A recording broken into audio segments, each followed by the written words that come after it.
teman-teman cerita Malang, jumpa lagi sama saya Hendro Ketapati. Kita tetap di edisi new normal atau kenormalan baru di Kota Malang. Nah, edisi kali ini kita cukup menarik karena kita akan berbincang dengan salah satu pengusaha muda asal Kota Malang.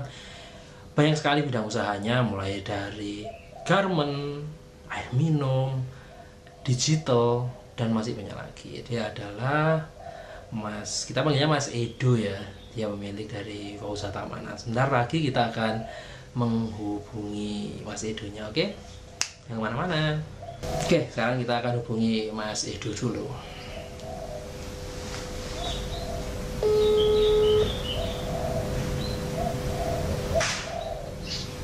Halo, assalamualaikum. Hei, kamu gak berubah jadi Iron Man hari ini?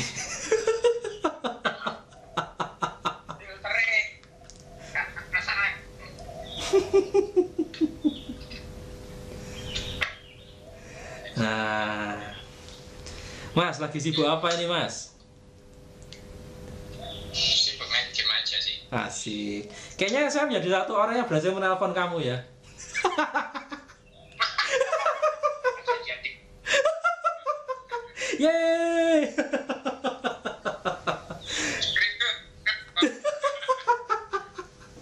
Oke, Mas Edo, ini kabarnya gimana ini? Baik-baik aja sama keluarga, sehat-sehat? kesehatan alhamdulillah sampai sekarang masih baik-baik saja. Alhamdulillah. Karena memang kadang nganggi ya. Ya Mas Edo, kalau kita bicara sedikit Mas Edo ke belakang dikit selama pandemi COVID, usaha-usaha Mas Edo ini kena dampak nggak Mas Edo? Oh ya jelas banget itu, terutama di haji umroh. Insya Allah masih sangat belum ada kepastian. Jadi kemarin itu kita nunda keberangkatan cukup banyak, sekitar 100 orangan, yang masih belum jelas juga nantinya kayak gimana, apakah refund, apakah mereka bisa berangkat kapan, belum tahu, karena dari pihak maskapai, dari pihak perhotelan segala macam ini uangnya nyantol semua juga. Terus belum kelihatan juga seperti apa skemanya, itu belum apa naik atau kayak gimana. Kayaknya naik sih, karena pas di Arab Saudi kemarin saya baca naik juga. Jadi pas ada kenaikan di maskapai, kemungkinan di hotel, jadi perjalanan yang ada di Arab, makanan segala macam itu naik semua. Kalau ke klien sendiri penjelasannya gimana tuh Mas Edo, khususnya yang untuk umroh dan haji tadi? Ya kalau saya sendiri berusaha menjelaskan sedetail-detailnya. Masalahnya untuk menjelaskan secara detail ini butuh tingkat pemahaman yang cukup bagus. Betul. Di klien. Yang mana klien saya ini kebanyakan orangnya yang enggak generasi tua, yang mungkin dijelaskan secara akademik itu mereka ruwet. Nah kayak gitu. Nah itu sudah kita antisipasi. Intinya adalah kalaupun nanti akhirnya mereka minta uang kembali, itu udah nyiapin mekanismenya. Terus kalaupun mereka juga sudah menyiapkan rules-rulesnya yang sekiranya ya kalau rugi sih pasti rugi ya. Yang intinya nggak terlalu merugikan banget gitu, masih kakak gitu. Jadi nah kebetulan saya lihat juga di jamaah-jamaah ini ada yang mungkin secara ekonomi mereka bukan orang yang cukup ya. Jadi kadang 6 juta 2 juta itu mereka udah ngoyo mati-matian. Oh iya, betul. Siapkan apa namanya skemanya yang terbaik seperti apa gitu. Kalau sekarang udah nggak usah ngomongin untung rugi lah, ngomongin berkah ya misalnya guys. Luar biasa. Gimana terus transaksi ini udah kita tutup, kalaupun kerugiannya akhirnya berapa, kita udah prediksi kerugian berapa, kerugian maksimum berapa, terus kedepannya ya udah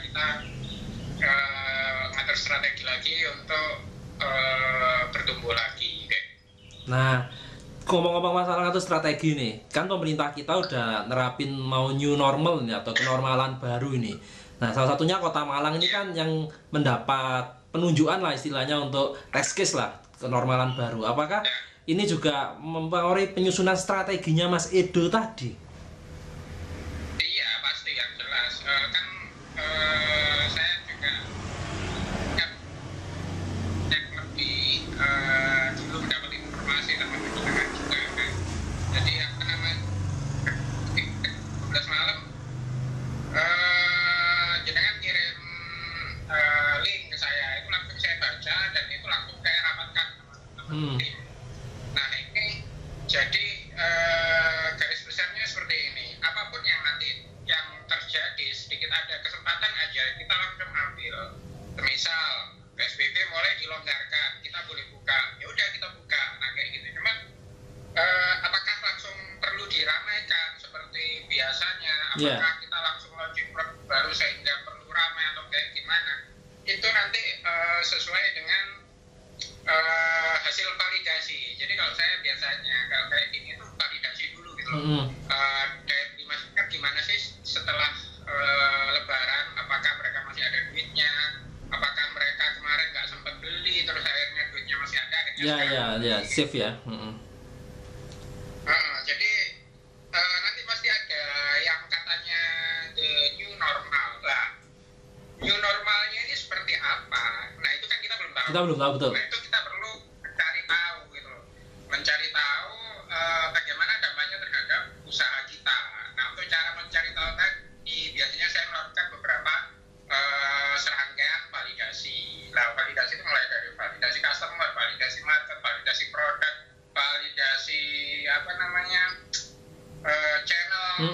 Jadi saya bikin channel-channel baru tuh sekarang. Kayak kemarin saya memperkerjakan beberapa SDM baru dan mungkin kemarin terdampak karena di PHK atau segala macam lah. Itu untuk nge-handle penjualan online. Jadi saya meningkatkan channel penjualan online untuk menjangkau orang lebih banyak lagi pembeli online. Nah, yang kemarin pun sudah cukup banyak, cuman saya pengen lebih banyak lagi seperti itu supaya minimal produksi saya bisa jalan lagi. Karena sebenarnya saya udah sekitar mulai bulan Maret kemarin itu produksi udah mandek karena di sana agak ketat kan, di Jawa Barat agak ketat. Per Maret ya sudah mandek ya untuk produksi mandek. Ini ya garment itu Mas ya. Bahkan pertama kali Ramadan pun yang biasanya kita genjot produksi jam itu kita nggak jalan sih. Sama sekali nggak produksi sama sekali. Jadi istilahnya kita berpikir yang penting sekarang orang yang bisa dikasih makan udah dibaca. Karena saya sistemnya activity based costing ya. Jadi orang yang kerja, orang yang dapat duit. Jadi kalau mereka nggak kerja, nah saya nggak menggaji mereka, paling ya cuma adalah uang makan atau uang santunan itu ada. Cuman kalau untuk gaji itu mereka dapatkan sesuai dengan banyaknya pekerjaan yang mereka kerjakan. Jadi secara kok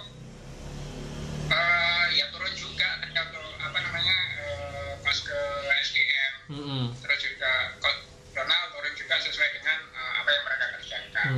Jadi tinggal penjualan aja. Terus kemarin kan sempat waktu tengah-tengah puasaan kan saya launching produk terus wangi gak karu-karuan. Iya betul.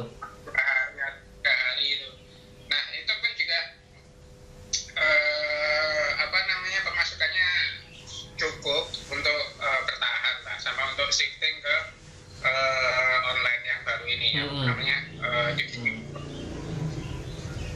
ya itu tadi balik lagi new normalnya seperti apa itu masih kita validasi. Itu yang harus ditunggu ya. Apakah dengan adanya old normalnya ini masih tetap ada atau berkurang deras atau kayak gimana itu kan belum tahu.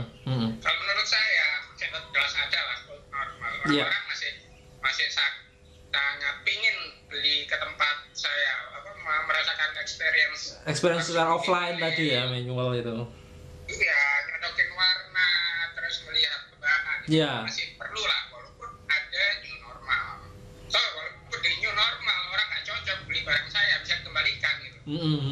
Nggak masalah, orang nggak cocok ya udah nggak usah beli. Katakanlah loh ini saya sudah barangnya udah nyampe tapi kok nggak sesuai dengan keinginan saya, ya udah kembalikan aja nggak ada masalah. Pokoknya ya dapatnya masih belum dipakai segala macam. Itu kita juga harus membuat sebuah mekanisme user experience yang sesuai dengan yang dibutuhkan. Oke, Mas, untuk validasi sendiri ke new normal ini butuh berapa lama, Mas Yudo? Kalau prediksi Mas Yudo, validasinya? Kalau saya kan sebenarnya semakin lama semakin akurat.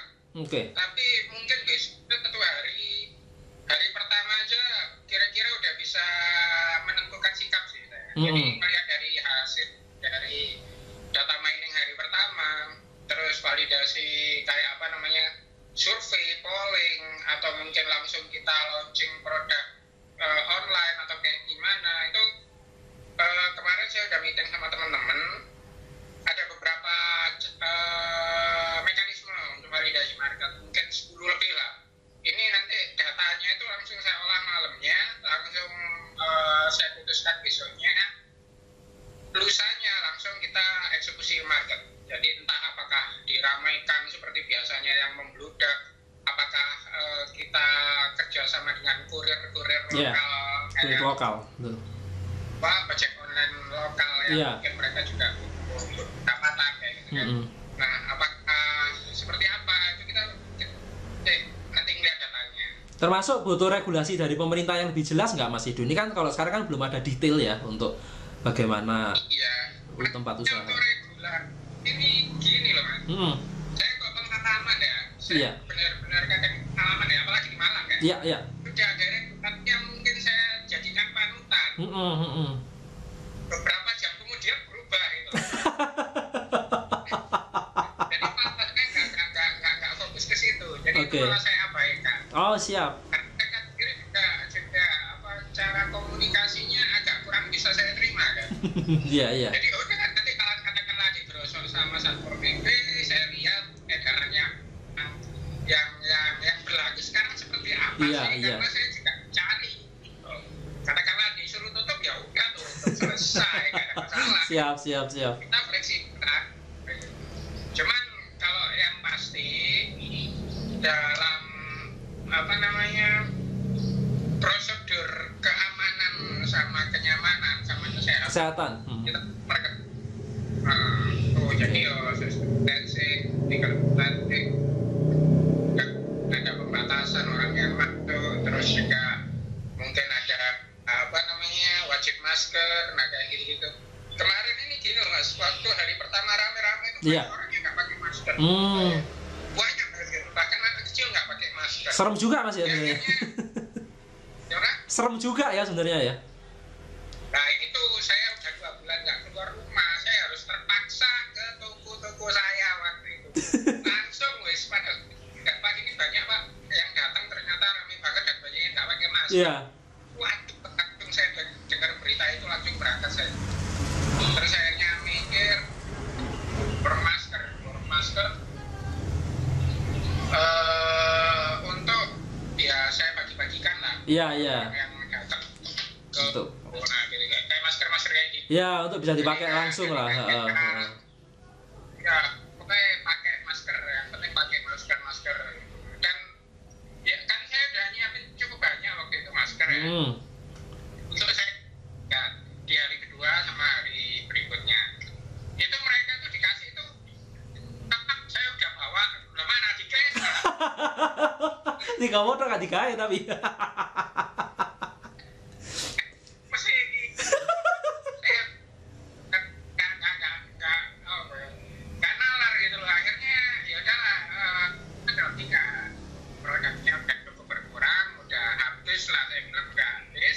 Hari keempat saya tutup. Itu pun juga masih banyak orang ingin masuk. Akhirnya pada saat itu juga saya umumkan bahwa harga naik drastis.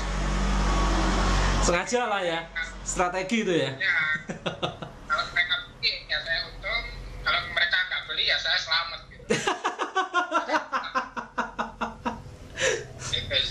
Siap, siap. Tapi ya masih ada lah yang orang-orang yang mungkin ngerasa apa ya, ada uangnya terus sayang bentar lagi lebaran, tradisinya baju baru, ya udah nggak apa-apa, mahal dibeli, nah kayak gitu. Ya wis gitulah ya. Mas buat apa namanya? Itu juga menurut saya sudah new normal gitu. Iya, iya. Waktu sebelum lebaran itu toko saya tutup, cuman bisa keluar masuk satu orang. Itu juga masih banyak yang masuk kayak gitu mas. Di dalam itu masih banyak yang masuk gitu. Dan itu Satpol PP itu lewat terus dan ngeliatin terus. Wes siap-siap ya, siap-siap ngobrak ya. Ya siap ya. Tapi waktu itu sempet tanya, ini jualan apa? Kita jualan online baju pak, sama kita jualan air minum hijau. Iya, hijau itu. Oh, air minum ya hijau. Ya saya beli 1 dus airnya kayak gitu. Enggak pak, ini bawa aja. Tapi kan banyak pelanggan di dalam gitu. Ya mereka sendiri juga apa ya, ada aturan yang harus mereka apa namanya mereka lakukan.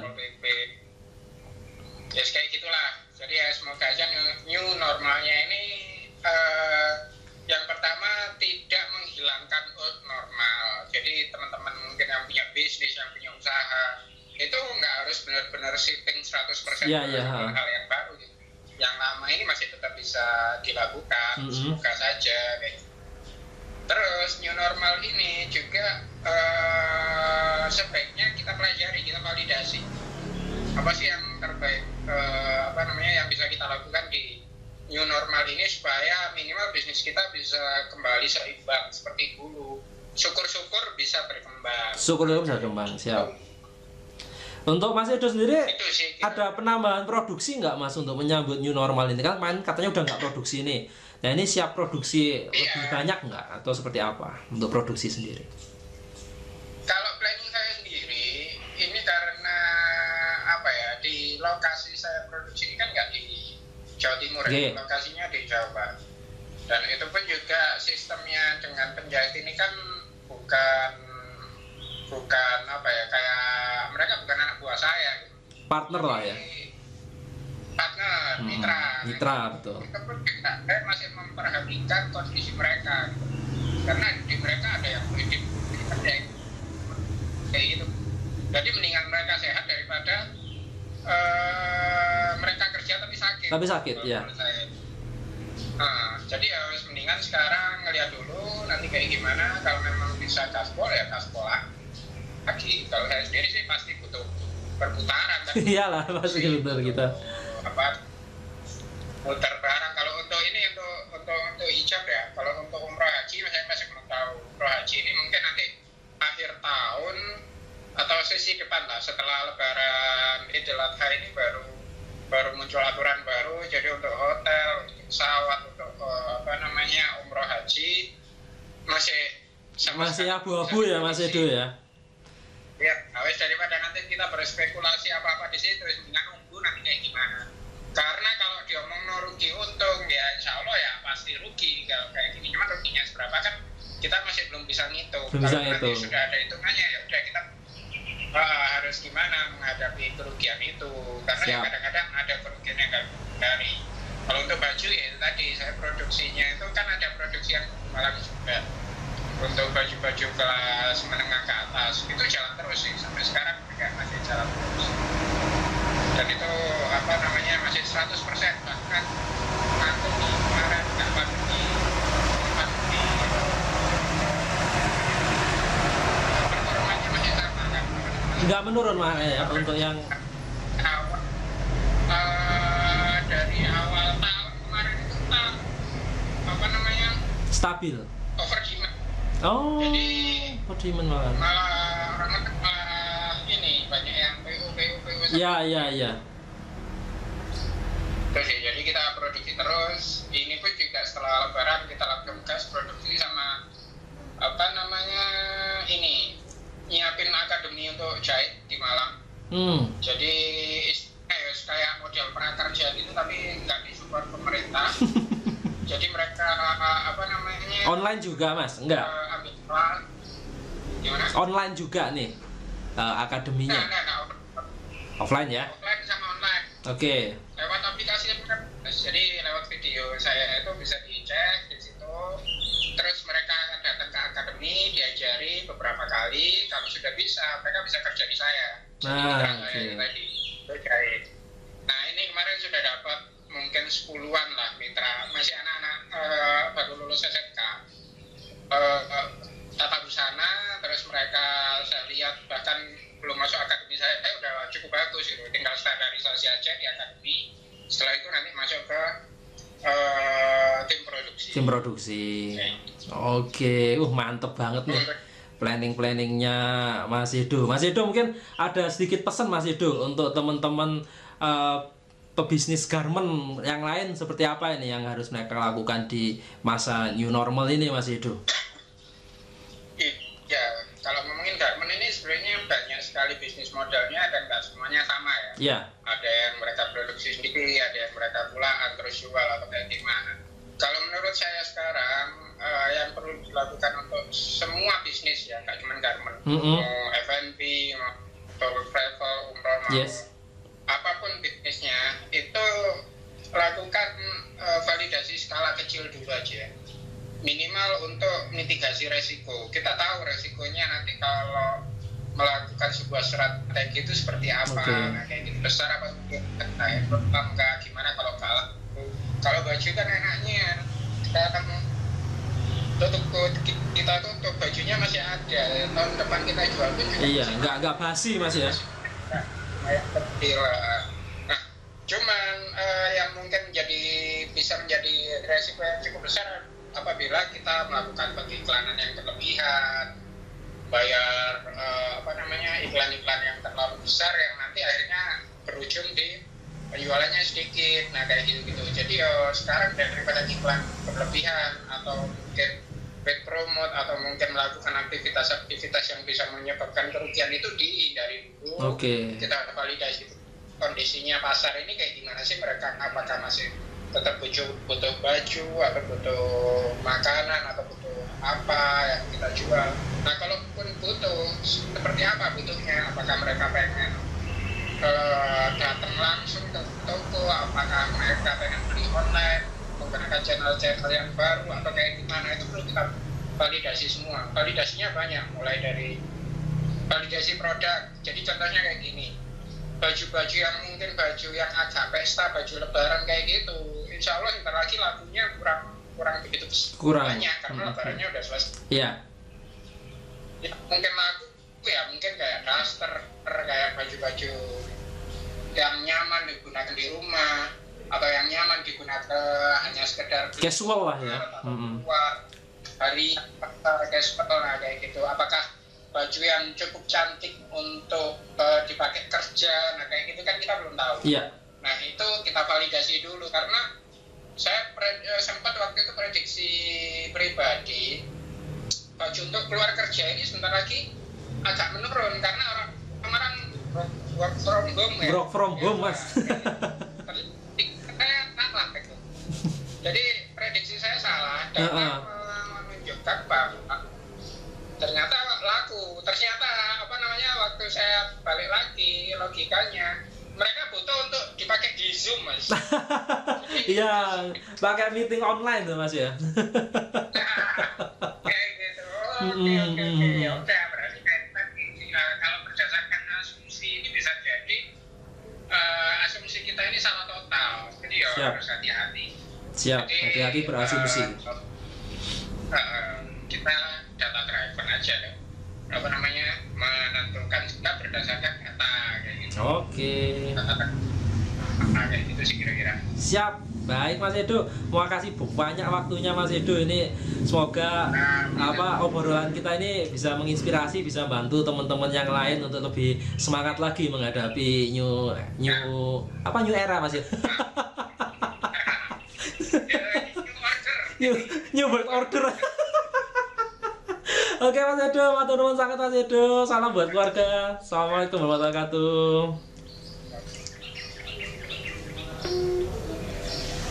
Nah itu tadi loh teman-teman obrolan kita sama Mas Edo yang merupakan salah satu pengusaha di Kota Malang dengan banyak sekali lini usaha, banyak sekali pelajaran yang bisa kita dapat dari Mas Edo tentang bagaimana sih seorang pengusaha atau wirausahawan menghadapi new normal pasca pandemi. Salah satu yang paling penting yang disampaikan Mas Edo adalah bagaimana melakukan validasi market atau bagaimana kita memvalidasi market kita dan tidak terlalu banyak menggunakan asumsi sebagai validasi market.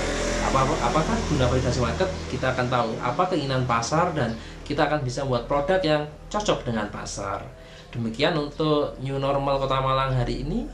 Kali ini saya Hindo Kertapati mengucapkan terima kasih dan wassalamualaikum warahmatullahi wabarakatuh. Bye.